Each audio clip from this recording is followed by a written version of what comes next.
প্রিয় শিক্ষার্থী, তোমাদের স্বাগত জানাচ্ছি উচ্চ মাধ্যমিক পদার্থবিজ্ঞান প্রথম পত্রের ক্লাসে।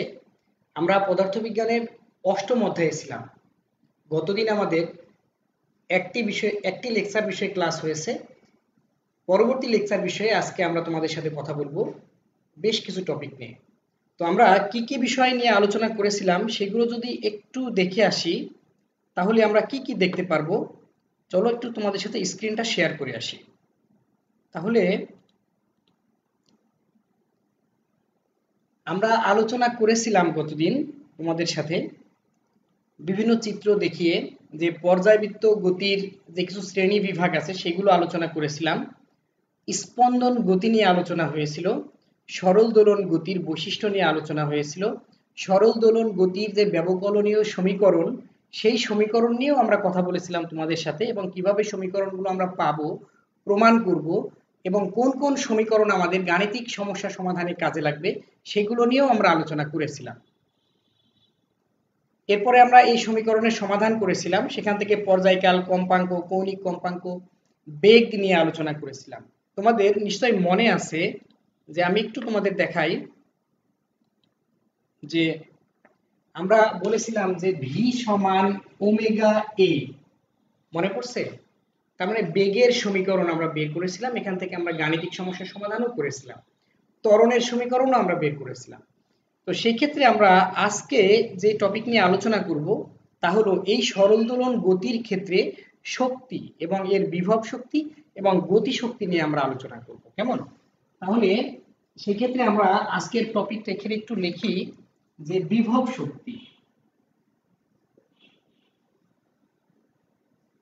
বিভব শক্তি। তো আমি স্ক্রিনটা অফ করে দিলাম।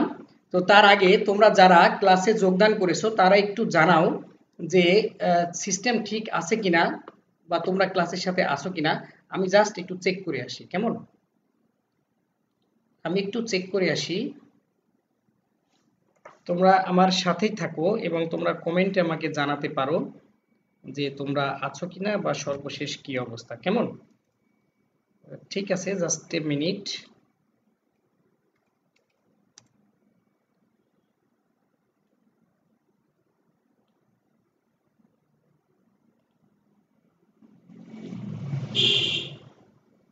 হ্যাঁ প্রিয় শিক্ষার্থী, তাহলে বিভব শক্তি নিয়ে কথা বলছিলাম। তোমরা চাইলে একটু আমাকে কমেন্টে জানাতে পারো যে এই বিভব শক্তি বলতে আসলে আমরা কি বুঝে থাকি, এবং এখানে আমরা কোন বিভব শক্তি কাজে লাগাবো সরল দোলন গতির ক্ষেত্রে।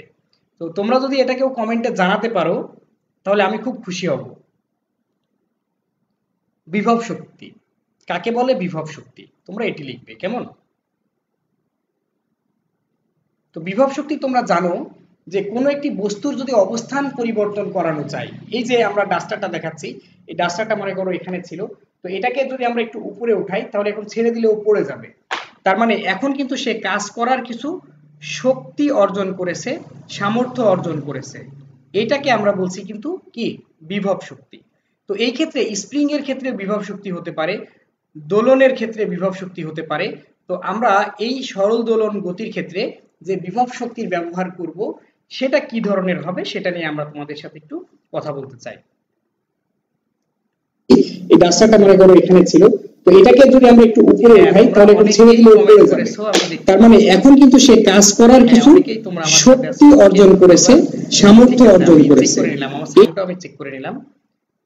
তো এখন আমরা বিভব শক্তিতে ফিরে যাব। আমি জাস্ট 10 সেকেন্ড সময় নিচ্ছি তোমাদের থেকে, জাস্ট 10 সেকেন্ড।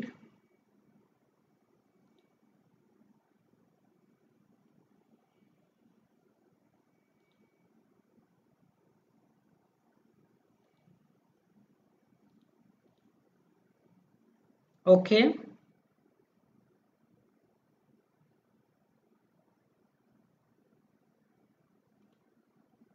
ওকে প্রিয় শিক্ষার্থী, আমরা যে জায়গায় ছিলাম যে বিভব শক্তি নিয়ে আলোচনা করার কথা তোমাদের সাথে আমার, তাহলে দেখো বিভব শক্তির মধ্যে কি কি বিষয় আছে সেটা আমরা একটু আলোচনা করে নিই। তাহলে মনে করো এখানে কাজ, যে পরিমাণ কাজ আমরা পাবো আসলে সেটাই হলো বিভব শক্তি।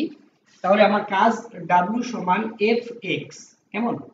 তো এফ সমান আমরা জানি স্প্রিং এর ক্ষেত্রে সেটা ছিল কে এক্স ছিল, তাই না? আমরা এখানে লিখলাম কে এক্স, এফ সমান, তাহলে sorry f x f dx পরিমাণ অর্থাৎ ডিএক্স পরিমাণ আমাদের স্মরণ হবে, দুঃখিত খেয়াল করো একটু, আমাদের ডিএক্স পরিমাণ স্মরণ হলো এক্স এফ পরিমাণ বল প্রয়োগের ফলে, তাহলে এফ সমান ছিল কে এক্স। এবার ঠিক আছে, ওকে, কে এক্স ডিএক্স। তাহলে দেখো আমরা এই সমীকরণকে একটু ইন্টিগ্রেশন করতে চাই 0 টু এক্স সীমার মধ্যে, তাহলে আমরা কি কি পাচ্ছি এখানে, এক্স স্কোয়ার বাই 2, এটা আমরা আলোচনা করেছি এর আগে কিভাবে ইন্টিগ্রেশন করতে হয়, তাহলে এর সাথে কেটা ছিল, তাহলে এখানে আমরা আর কি কি পাচ্ছি দেখো, হাফ কে এক্স স্কোয়ার থাকে তাই না, এক্স স্কোয়ার মাইনাস 0 স্কোয়ার, তাহলে এখানে আমরা পাচ্ছি হাফ কে এক্স স্কোয়ার। তো এই যে এক্স এর একটা মান ছিল, তোমরা জানো যে এক্স সমান আমরা একটা সাধারণ সমীকরণ আমরা পেয়েছিলাম, কি পেয়েছিলাম, এ sine omega T plus del, কি মনে আছে তোমাদের, এই সমীকরণটি ছিল। এখন আমরা এক্স এর জায়গায় এই সমীকরণটি বসাতে চাচ্ছি, কেমন? তো ঠিক আছে, তাহলে আমি তোমাদের সাথে একটু কথা বলে আসি। ওকে ওকে প্রিয় শিক্ষার্থী, তাহলে দেখো যে আমরা এখন কি করতে যাচ্ছি, আমি জাস্ট একটু স্ক্রিনটা শেয়ার করে আসি তোমাদের সাথে যে আমার কি বিষয় নিয়ে আলোচনা করার কথা। তো দেখো বিভব শক্তি এবং গতি শক্তি নিয়ে আমরা কথা বলবো, তো সেই জায়গায় আমরা বিভব শক্তি নিয়ে কাজ করছি। তাহলে এখন আমরা এখানে এক্স এর মানটা একটু বসিয়ে দিই, তাহলে কি হবে একটু দেখো, যে হাফ কে এক্স, এক্স এর জায়গায় আমরা ওই মানটি লিখবো, আমরা এই স্কোয়ার থাকলো সাইন স্কোয়ার থাকলো ওমেগা টি প্লাস ডেল, কেমন, হাফ কে এক্স স্কোয়ার, তার মানে এক্স এর জায়গায় আমরা এই মানটুকু আমরা বসালাম, কেমন? খেয়াল করো এই যাই থাক না কেন, সাইনের সাথে যাই থাক না কেন, দিস ইজ থিটা কোণ, তাহলে সাইন থিটার সর্বোচ্চ মান হলো 1, তাহলে সর্বোচ্চ মানটা কত হবে, হাফ কে এ স্কোয়ার, কেমন, এইটুকু সমান আমরা সাইন থিটা সমান 1 ধরলাম সর্বোচ্চ ম্যাক্সিমাম ভ্যালুটা। তাহলে খেয়াল করো এটা তোমাকে একটু মনে করে রাখতে হবে যে আমাদের মানটা ছিল হাফ কে এ স্কোয়ার, কিসের মান, বিভব শক্তির মান। তো আমরা এই বিভব শক্তির মানের ক্ষেত্রে আমরা টি এর মান বিভিন্ন সময়ে কেমন হতে পারে সেটা আমরা একটু দেখে আসব। তাহলে দেখো ডেল এর মান আমরা 0 কাউন্ট করে 0 ধরে এই টি এর মানের পরিবর্তন করলে মানটা কেমন হবে একটু খেয়াল করো। তাহলে sine omega t, sine square omega T plus del, ডেলের মানটা 0, তাহলে থাকলো সাইন স্কোয়ার ওমেগা মানে 2 পাই বাই টি, আর টি এর মানটা যখন 0, আমরা ডেলের মানটা ধরেছি 0, ডেল্টার মানটা, কেমন? তাহলে এই মানটা কত হলো, 0 হলো, সাইন 0 এর মান কত, 0, তারপরে সময় যখন 0 তখন বিভব শক্তি 0। তাহলে এটাকে আমরা একটু গ্রাফিক্যালি যদি দেখতে চাই, যদিও গ্রাফটা আমরা পরে আবার দেখব, তাহলে দেখো এখানে আমরা এক্স অক্ষ বরাবর যদি সময় কাউন্ট করি আর এদিকে যদি আমরা বিভব শক্তি কাউন্ট করি, তাহলে আমার সময় যখন 0 বিভব শক্তি তখন 0। তাহলে আমরা ধরে নিই আমার সময় যখন t/2 বা t/4, তাহলে t/4 আগে তারপরে t/2, তাহলে 0.25 হবে t/4, ঠিক আছে। আমরা এখন t এর মানটা ধরি, এই t এর মানটা t/4 হিসেবে কাউন্ট করি, তাহলে কেমন হবে?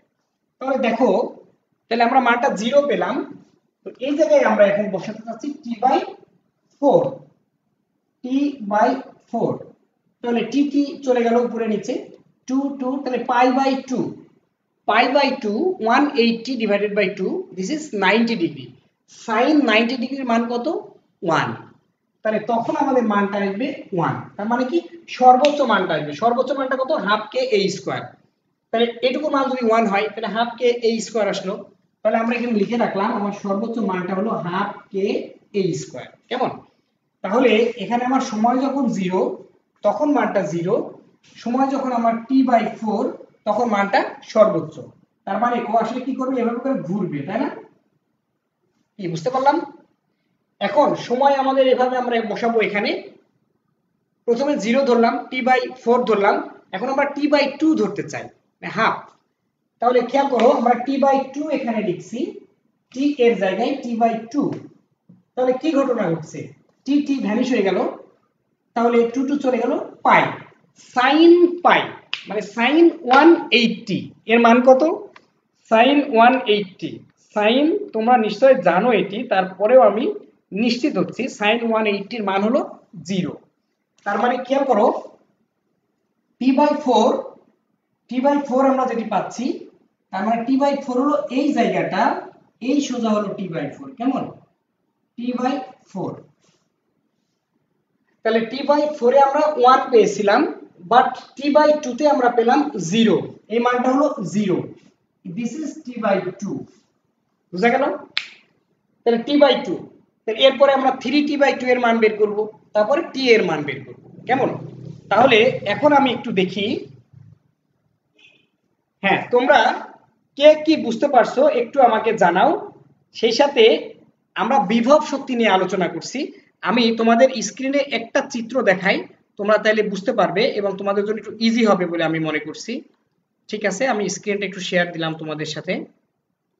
ওকে, দেখো আমরা বিভব শক্তির জন্য নিচের যে চিত্রটা সেটা বের করার চেষ্টা করছি, অর্থাৎ এর বিভিন্ন ইভেন্টে t/2 তে মানটা দেখো, দেখতে পাচ্ছ এখানে দিস ইজ t/4, এই জায়গাটা হলো t/4, এটা হলো t/2, তোমরা নিশ্চয়ই আমার কার্সর দেখতে পাচ্ছ, ল্যাপটপের কার্সর আর কি, তারপরে 3t/4 তোমরা দেখতে পাচ্ছ, এবং টি যখন হবে তখন কেমন হবে সেটা তোমরা নিশ্চয়ই দেখতে পাচ্ছ। তো প্রিয় শিক্ষার্থী, তাহলে আমরা এখন টি দিয়ে হিসাব করতে চাই, তোমরা চাইলে খাতায় একটু হিসাব করে নাও, আর আমি একটু দেখে আসি তো তোমরা কারা কারা আমার সাথে আসো, কেমন, আমি একটু ফোনে দেখি একটু।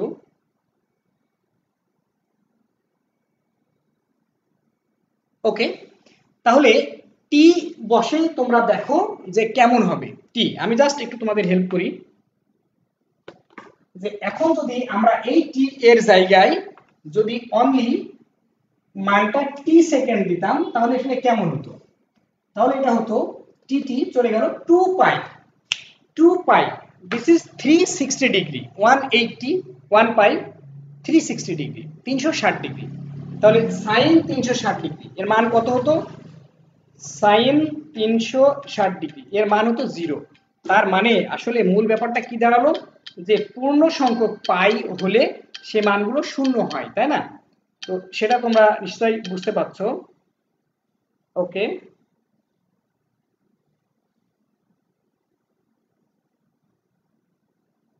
ওকে, ওকে, তো এখন আমরা বিভব শক্তি দেখলাম, এখন আমরা গতি শক্তি দেখতে চাই। গতি শক্তির ক্ষেত্রে সমীকরণটি কি হবে, তো গতি শক্তি কাকে বলে তোমরা নিশ্চয়ই জানো, যে বস্তু গতির কারণে যে শক্তি বা সামর্থ্য অর্জন করে আসলে সেটা হলো তার গতি শক্তি, তাই না, তো এই গতি শক্তির ক্ষেত্রে আমরা গতি শক্তিকে কাইনেটিক এনার্জি বলি, তো এই কাইনেটিক এনার্জির হিসাব যদি আমরা করতে চাই তাহলে কিভাবে করব সেটা একটু আমরা তোমাদের একটু দেখাই আসি। তাহলে কাইনেটিক এনার্জির ক্ষেত্রে এরকম হবে, আচ্ছা আমি একটু নামগুলো বলি তোমাদের, কারা কারা তোমরা ক্লাসে যোগ দিয়েছো। ওকে,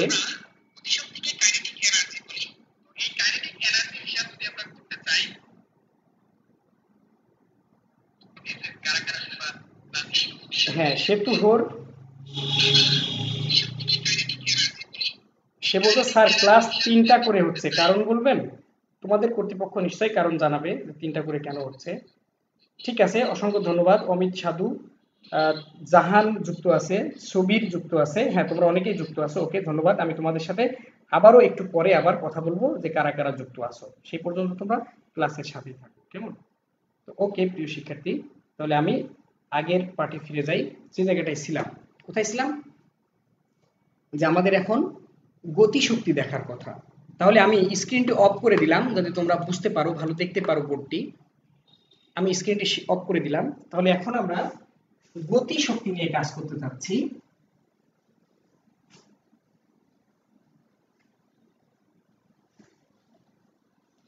গতিশক্তি, গতিশক্তির জন্য আমাদের সমীকরণ আসলে kinetic energy half m v square, তাই না, হাফ এম ভি স্কোয়ার। তাহলে এই হাফ এম ভি স্কোয়ারের জন্য ভি হলো বেগ, তাহলে আসলে আমাদের বেগটা বের করে নিতে হবে। আমরা সরণের মান জানি, আসলে সরণ যদি আমরা জানি তাহলে আমরা বেগটাও বের করতে পারবো, তাই না? তাহলে দেখো বেগ ভি সমান ডিএক্স ডিটি, তার মানে সরণকে যদি আমরা সময়ের সাপেক্ষে ডিফারেন্সিয়েশন করি তাহলে আমরা বেগ পাই, তাই না?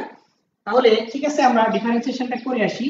ডি ডিটি অফ এক্স এর মান হলো এ sine omega T plus delta. তাহলে এটাকে আমরা ডিফারেন্সিয়েশন করছি, এ সাইনকে ডিফারেন্সিয়েশন করলে cos cos থিটা মানে যা ছিল তাই ওমেগা টি প্লাস ডেল, আর টি এর সাপেক্ষে যেহেতু আমরা ডিফারেন্সিয়েশন করছি তাহলে আরেকটা ওমেগা এখানে থেকে যাবে, দিস ইজ ওমেগা এ। তাহলে এখন দেখো আমরা ভি এর মানটি পেয়ে গেলাম, এই মানটা আমরা এখানে বসাতে চাই।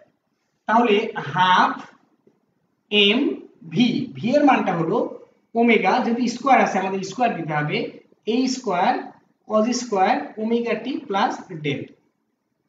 কেমন? তাহলে দেখো এখন আমরা কি করতে চাচ্ছি, এই ওমেগার মানটা হলো একটি কনস্ট্যান্ট, সেটার মান তোমরা জানো কে বাই এম ছিল, প্রথম দিনের ক্লাসে আমরা এটা করেছিলাম। তাহলে হাফ এম ওমেগা স্কোয়ার সমান K by M A square cos square omega T plus del. আসলে আজকের চ্যাপ্টারে আমরা চেষ্টা করছি থিওরি অংশটুকু একটু বিস্তরভাবে আলোচনা করার জন্য। তাহলে দেখো কি অবস্থা দাঁড়ালো, এম এম ভ্যানিশ, হাফ কে এ square cos square omega T plus del. তাহলে খেয়াল করো এই যে cos স্কোয়ার থিটা বা sin স্কোয়ার থিটা এদের সর্বোচ্চ মান হলো 1, তাহলে এই cos থিটার সর্বোচ্চ মান 1 হলে আমরা মানটা পাচ্ছি হাফ কে এ স্কোয়ার। খেয়াল করো আমরা কিন্তু যখন বিভব শক্তি বের করি তখনও কিন্তু হাফ কে এ স্কোয়ারই করেছিলাম, তোমাদের মনে আছে? নিশ্চয়ই তোমাদের মনে আছে। তো এখন এই টি এর মান টাইমটা যে কোনো সময় অর্থাৎ পরিবর্তন করলে কেমন হতে পারে আমরা সেই গতিটা একটু বের করে দেখতে চাই, মানে সেই কাইনেটিক এনার্জি মানে গতি শক্তিটা আমরা বের করে দেখতে চাচ্ছি। তাহলে আমরা এই সমীকরণে মানটা বসাই এখানে। তাহলে দেখো কি হচ্ছে, এটা ছিল আগে x সমান ছিল, কিন্তু এখন তো আমাদের এখানে বসাতে হবে cos এর সাথে। তাহলে দেখো কি হবে, এখানে আমরা হিসাবটা করলাম cos স্কয়ার ওমেগা মানে 2 পাই বাই টি, এই টি এর জায়গায় আমরা মানটা বসাচ্ছি t বাই 4। তাহলে খেয়াল করো আমরা t বাই 4 এখানে বসিয়ে দিলাম, আর ডেল এর মান আমরা 0 কাউন্ট করছি। তাহলে কি হচ্ছে, টি চলে গেল 2 2, তার মানে pi by 2, this is 90 degree, cos 90 degree এর মান কত 1, তার মানে আমরা সর্বোচ্চ মানটা পাচ্ছি হাফ কে এ স্কয়ার। তার মানে সময় যখন শূন্য তখন আমরা গতিশক্তি পাচ্ছি 1। এখন যদি আমরা গ্রাফে এটা দেখাই, এদিকে টাইম সময় আর এদিকে হলো গতিশক্তি কাইনেটিক এনার্জি, কেমন? তাহলে সময় যখন শূন্য গতিশক্তি তখন এইরকম একটা জায়গায় সর্বোচ্চ অবস্থানে থাকবে। তো এখন সময়টাকে আমরা টি বাই 4 না দিয়ে টি বাই 2 দিয়ে হিসাব করি। তাহলে এখানে আমরা লিখলাম টি বাই 2, তাহলে টি চলে গেল, 2 চলে গেল, তাহলে পাই থাকলো cos cos 180। তোমরা নিশ্চয় জানো cos 180 এর মান, আমি আরো একবার কনফার্ম হচ্ছি, cos 180 কি হচ্ছে বলো তো? তাহলে আমার এখানে মানটা হলো, এখান থেকে শুরু করলাম করে আমার এটা চলে আসলো এখানে 0, তারপরে তার মানে আমরা একটা 0, এটা ছিল আমার হলো 0 এর সময়, টি বাই 4 এর সময়, তারপরে আমরা পাবো টি বাই 2 এর সময় পাবো টি বাই 2, তারপরে পাবো 3t বাই 2, তারপরে আমরা ফাইনালি দিয়ে হিসাব করবো কার ক্ষেত্রে, টি এর ক্ষেত্রে। তাহলে খেয়াল দেখো একটা বিষয়, যে আমাদের গতিশক্তি এবং বিভব শক্তির যে গ্রাফ সেটা আমি তোমাদের সাথে একটু শেয়ার করে আসি। এই যে আমাদের গতিশক্তি এবং বিভব শক্তির গ্রাফ, তার মানে এই দুইটাকে যদি আমরা একসাথে করি তখন কেমন পাবো একটু খেয়াল করো। তখন এটা এরকম হবে, এটা যদি হয় বিভব শক্তি, আমার গতিশক্তি হবে এইরকম, ঠিক আছে? তাহলে এখন আমরা দেখতে চাই এই গতিশক্তি আর বিভব শক্তি দুইটাকে যদি আমরা যোগ করি তাহলে এই শক্তির নাম কি হবে? এই শক্তির নাম হবে কি? মোট শক্তি বা যান্ত্রিক শক্তি। তাহলে দেখো যান্ত্রিক শক্তির ক্ষেত্রে আমরা কি দেখতে চাই? ওকে, তাহলে সংরক্ষণশীলতার নীতি প্রতিষ্ঠা হবে যদি সব জায়গায় একই হয়। আমরা জাস্ট একটু দেখি, প্রথমে যখন আমরা গতিশক্তির ক্ষেত্রে হিসাব করছিলাম, গতিশক্তি বলতে আমরা বোঝাচ্ছি কাইনেটিক এনার্জি, গতিশক্তি যেটি, এই গতিশক্তির ক্ষেত্রে সময় যখন শূন্য তখন গতিশক্তি সর্বোচ্চ হাফ কে এ স্কোয়ার। অপরদিকে বিভব শক্তির সময় যখন শূন্য ছিল তখন বিভব শক্তি শূন্য ছিল। এই দুইটা যোগ করলে তাহলে এক জায়গায় হাফ কে এ স্কোয়ার আছে আর এক জায়গায় শূন্য, তাহলে মানটা হচ্ছে হাফ কে এ স্কোয়ার। তার মানে প্রত্যেক ক্ষেত্রে আমরা যদি যোগ করি তাহলে দেখবো যে আমাদের এই মানটা হবে হাফ কে এ স্কোয়ার। শুধু তাই না, আমরা এই গতিশক্তি এবং বিভব শক্তি এটাকে যদি আমরা যোগ করি তাহলে কি দেখব? আমি জাস্ট স্ক্রিনটা একটু অফ করে দিলাম। যদি আমরা গতিশক্তি এবং বিভব শক্তিকে যোগ করে দিই, একটু খেয়াল করো,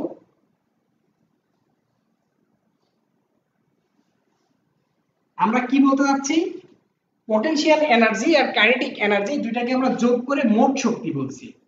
তাহলে মোট শক্তি ই সমান কাইনেটিক এনার্জি এবং পটেনশিয়াল এনার্জি দুইটাকে আমরা যোগ করে দিচ্ছি। কেমন?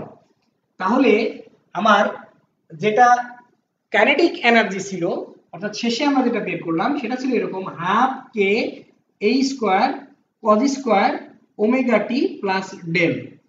এটা ছিল আমার কিসের মান? এটা ছিল হচ্ছে আমার কিসের মান? গতিশক্তির মান ছিল। অপরদিকে আমার বিভব শক্তির মান ছিল হাফ কে এ square sine square omega T plus del. কি মনে পড়ছে সমীকরণগুলো? যেগুলো বোর্ডে লেখা ছিল আমি সেগুলোর কথা বলছি। কেমন? তাহলে খেয়াল করো, এর সাথে অর্থাৎ কজের সাথে যাই থাক না কেন, দিস ইজ থিটা, সাইনের সাথে যাই থাক না কেন, যত বড় রাশি থাক না কেন, দিস ইজ থিটা, এগুলো কোণের মান।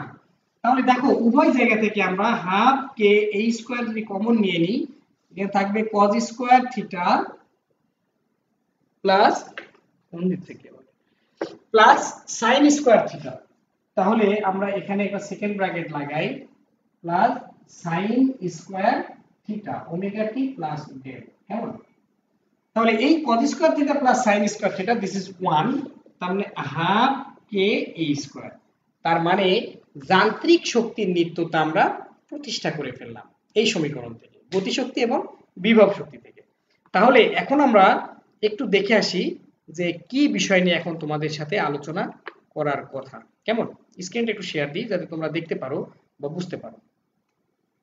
সরল দোলক নিয়ে আমরা আলোচনা করব। কেমন? তাহলে সরল দোলক নিয়ে আমরা আলোচনা করি। স্ক্রিনটা অফ করে দিলাম। তোমরা নিশ্চয়ই সরল দোলক দেখেছো, তাই না? এই সরল দোলকের সাহায্যে আমরা অনেক কাজ করতে পারি। কি কি করতে পারি সেগুলো আমরা দেখব একটু পরে। তাহলে একটি সরল দোলক এখানে আমি আঁকলাম, এটি হুকের সাথে ঝুলানো আছে, এটাকে আমরা বব বলছি, বব। এই ববের যে ব্যাসার্ধ পর্যন্ত যে দূরত্ব, অর্থাৎ ব্যাসার্ধটাকে যদি আমরা আর যেখানে সুতাটা ঝুলিয়ে দেওয়া আছে এটাকে ঝুলন বিন্দু বলছি আমরা, এই সুতার দৈর্ঘ্য এটাকে আমরা কার্যকরী দৈর্ঘ্য বলছি। এই এল প্লাস আর এই দুইটাকে মিলে আমরা কার্যকরী দৈর্ঘ্য বলছি। কেমন? সুতার দৈর্ঘ্য যেটা, সুতার দৈর্ঘ্যের সাথে আমি আগেই মনে হয় কার্যকরী দৈর্ঘ্য বলছিলাম না, সুতার দৈর্ঘ্য তার সাথে রেডিয়াস ববের, এই দুইটা যোগ করে কার্যকরী দৈর্ঘ্য এল হবে। তাহলে এই সরল দোলক অর্থাৎ এটাকে যদি আমরা একটু এদিকে টেনে নিয়ে ছেড়ে দিই তাহলে এ দুলতে থাকবে, সরল সন্ধিত গতিতে সে দুলতে থাকবে। তাহলে অর্থাৎ এখান থেকে ছেড়ে দিলাম মনে করো, তাহলে এখান থেকে সে এখানে যাবে, আবার এখান থেকে সে এখানে আসবে, তাই না? তখন এটা এরকম। ওকে, এখানে একটি কন্ডিশন আছে, এটা খুব গুরুত্বপূর্ণ কন্ডিশন। এই যে কোণের মান এটা 4 ডিগ্রির মধ্যে হলে সরল দোলকের সূত্রগুলো কাজ করে। তাহলে 4 ডিগ্রি মানে কতটুকু জায়গা, এটা আমরা একটু দেখে আসতে চাই যে 4 ডিগ্রি মানে কতটুকু।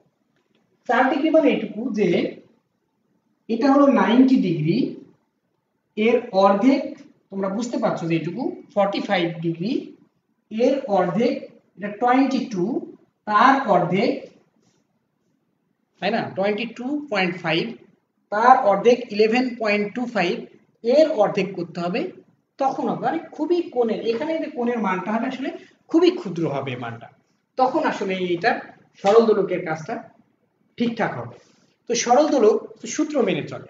এই সূত্র কি, এর দোলনকাল অর্থাৎ কতটুকু এর দোলনকাল হবে, টাইম পিরিয়ডটা কেমন হবে, তার সাথে কার্যকরী দৈর্ঘ্যের সম্পর্ক আছে। তাহলে টি সমানুপাতিক রুট ওভার এল, তার মানে এর কার্যকরী দৈর্ঘ্যের বর্গমূলের সমানুপাতিক এটা। অভিকর্ষ ত্বরণের সাথে এর রিলেশন আছে, সেটা কেমন, টি প্রপোর্শনাল টু 1/√/g। তার মানে কি বলছে এটা, এটা অভিকর্ষ ত্বরণের বর্গমূলের সমানুপাতিক, একটা কার্যকরী দৈর্ঘ্যের ব্যস্তানুপাতিক। এটা দোলনকাল অভিকর্ষ ত্বরণের বর্গমূলের ব্যস্তানুপাতিক, আর এটা হলো কার্যকরী দৈর্ঘ্যের সমানুপাতিক। এই দুই সমীকরণকে যদি আমরা একসাথে করি তাহলে কি পাবো আমরা একটু দেখে নিই। তাহলে আমরা পাবো টি সমানুপাতিক রুট ওভার এল বাই জি।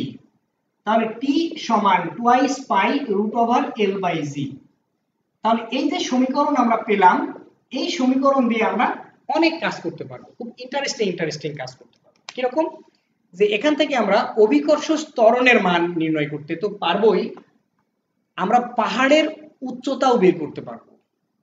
কি দারুণ ব্যাপার না? কিভাবে তৈরি হবে দেখো, আমি জাস্ট একটু স্ক্রিন শেয়ার দিই তোমাদের। পাহাড়ের উচ্চতা বের করব আমরা এখন।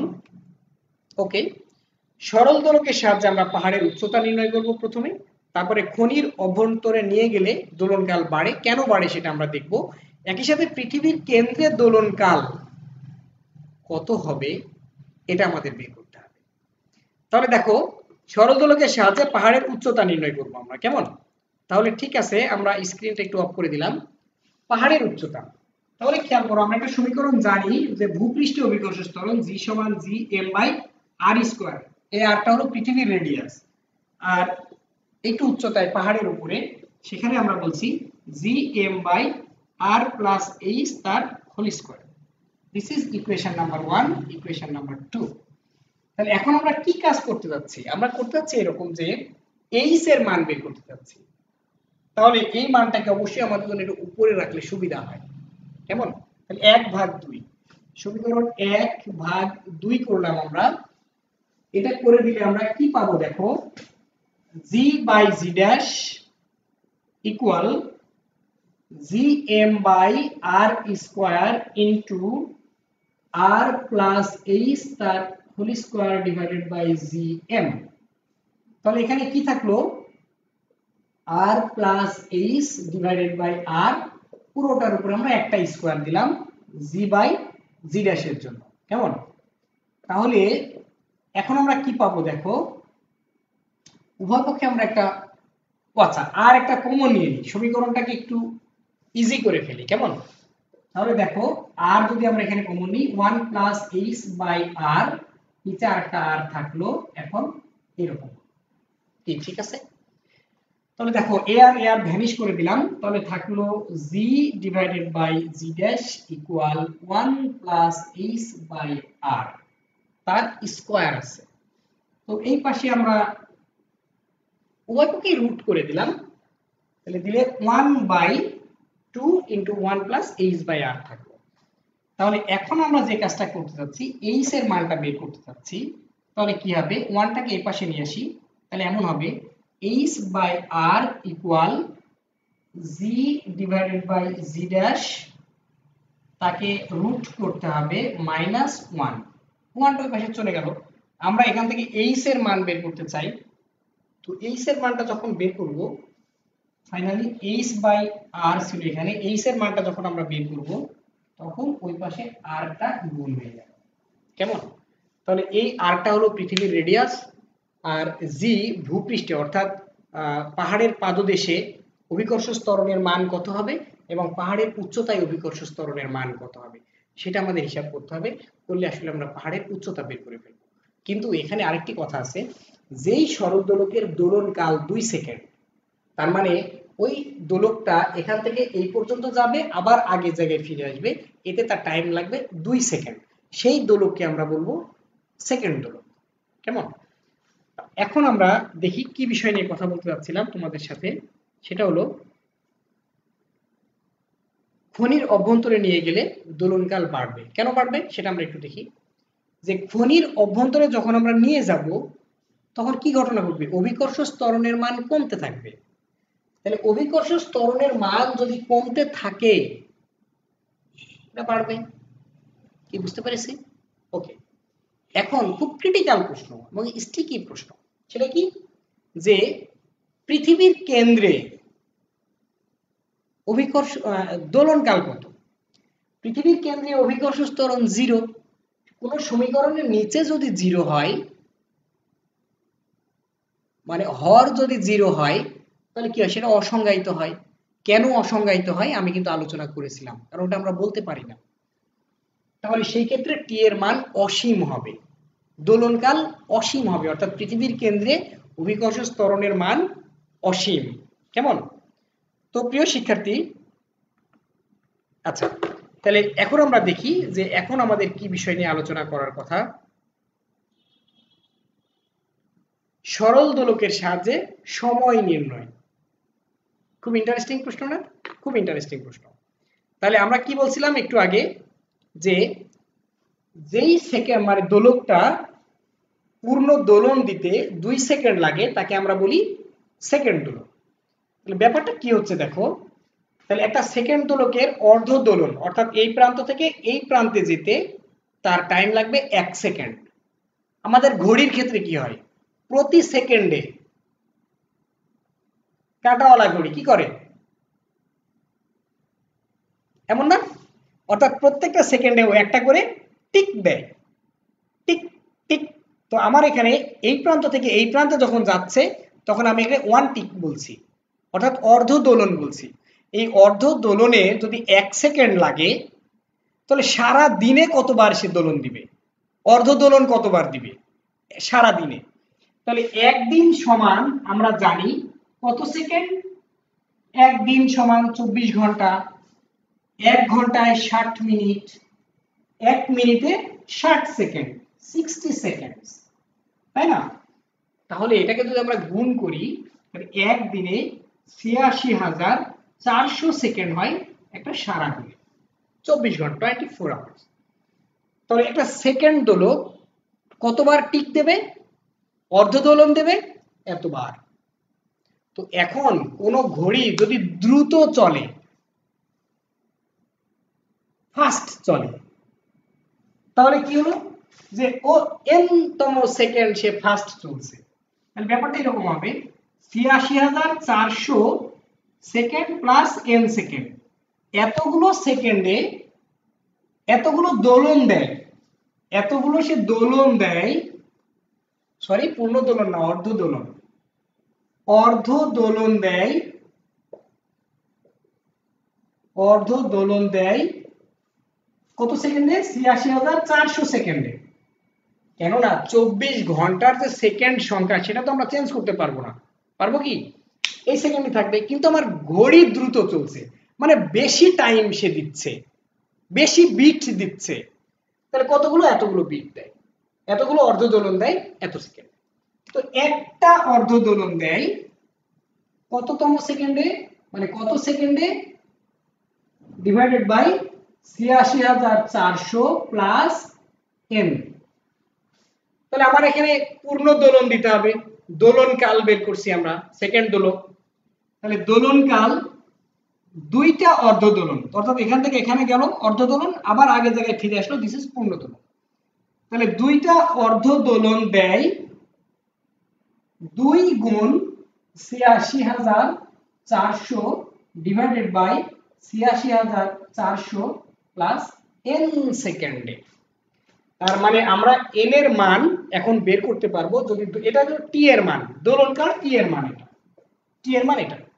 তো এখন সেকেন্ড দোলকের ক্ষেত্রে কতটুকু ফাস্ট, কত সেকেন্ড ফাস্ট, সেটা দিয়ে আমরা এন এর মানটা বের করতে পারবো, ঠিক আছে না? তো এখন আমরা বের করতে চাই যদি সে ধীরে চলে তাহলে কি হবে, অর্থাৎ সময় যদি কম দেয় সেই ক্ষেত্রে কি হবে সেটা আমরা বের করতে চাই। কেমন? তাহলে সেই ক্ষেত্রে কি হবে তোমরা কি বুঝতে পারছো কি হবে? আমি একটু দেখি তোমরা আমার সাথে কারা কারা আছো।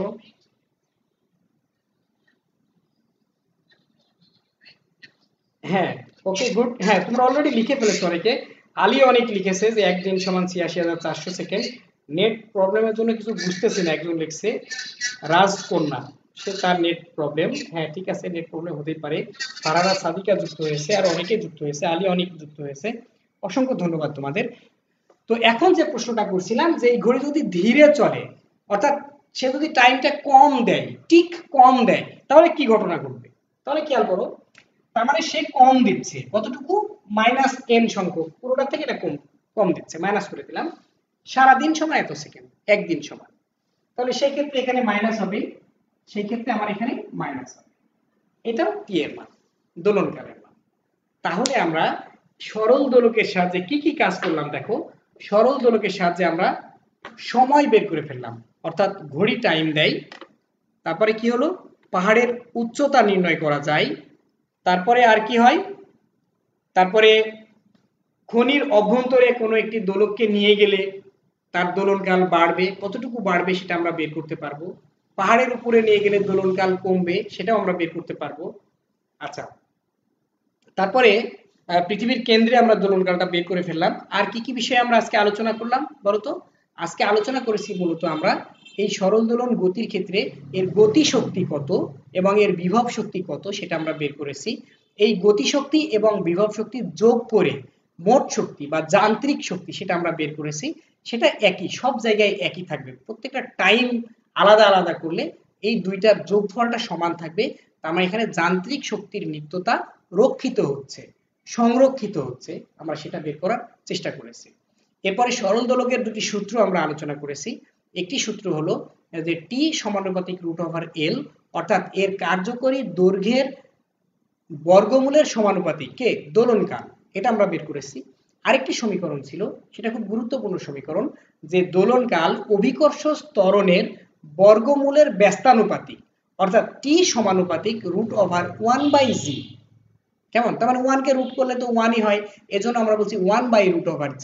এই দুই সমীকরণকে যখন আমরা একসাথে করে ফেললাম, তখন আমরা সমীকরণ পেলাম t = 2π√L/c। কেমন? এখান থেকে আমরা আসলে পাহাড়ের উচ্চতাও বের করতে পেরেছি, আবার এখান থেকে খনির অভ্যন্তরে আমরা অভিকর্ষ ত্বরণের মান, দোলনকাল, এগুলো নিয়ে আমরা কাজ করতে পেরেছি। তো প্রিয় শিক্ষার্থী, আমরা আগামী ক্লাসে গাণিতিক সমস্যার সমাধান করব। সেই ক্লাসটি তোমরা সবাই থাকবে, মনোযোগ দিয়ে ক্লাসটি করবে। আর আজকে আমরা যেগুলো আলোচনা করলাম এগুলো তোমরা বাড়িতে একটু প্র্যাকটিস করবে, আসলে সমীকরণগুলো কিভাবে আসে, কেন আসে, এই গ্রাফটা আমরা দেখলাম, আসলে গ্রাফটি দিয়ে কি বোঝাতে চাচ্ছে, অর্থাৎ সময় যখন শূন্য তখন গতিশক্তি কত, সময় যখন শূন্য তখন বিভব শক্তি কত, বিভব শক্তি যখন সর্বোচ্চ তখন গতিশক্তি আসলে সর্বনিম্ন। আসলে এই ব্যাপারগুলো নিয়ে একটু জাস্ট খাতা কলমে একটু লেখা, প্র্যাকটিস করা, এইটুকু তোমরা করবে। সেই পর্যন্ত তোমরা ভালো থাকবে, সুস্থ থাকবে। আজকের ক্লাসে তোমরা আমার সাথে থাকার জন্য তোমাদেরকে আমি অসংখ্য ধন্যবাদ জানাচ্ছি। প্রিয় শিক্ষার্থী, তোমাদের জন্য অনেক অনেক শুভকামনা থাকলো। তোমরা ভালো থাকো, সুস্থ থাকো। আজকের ক্লাস এই পর্যন্তই।